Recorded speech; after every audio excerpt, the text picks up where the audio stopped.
നിലമ്പൂർ നിയമസഭാ ഉപതെരഞ്ഞെടുപ്പ് തീയതി പ്രഖ്യാപിച്ചു. ജൂൺ 19-നാണ് വോട്ടെടുപ്പ്. വോട്ടെണ്ണൽ 23-ന് നടക്കും. തെരഞ്ഞെടുപ്പ് വിജ്ഞാപനം നാളെ പുറത്തിറങ്ങും.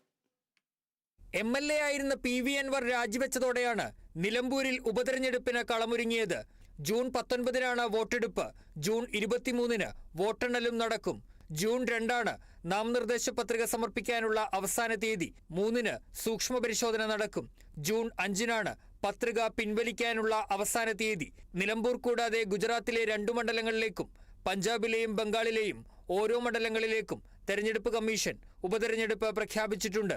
കഴിഞ്ഞ ജനുവരിയിലാണ് നിലമ്പൂരിലെ LDF സ്വതന്ത്ര MLA ആയിരുന്ന PV അൻവർ രാജിവെച്ചത്.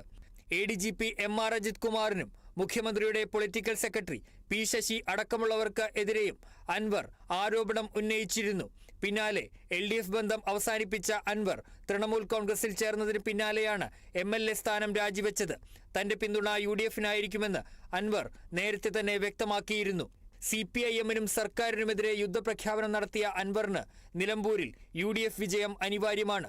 2016-ൽ കൈവിട്ട മണ്ഡലം തിരിച്ചുപിടിക്കാൻ കഴിയുമെന്ന ആത്മവിശ്വാസത്തിലാണ് UDF. മണ്ഡലം കൈവിടില്ലെന്ന പ്രതീക്ഷയിലാണ് LDF. News desk, Kerala vision news.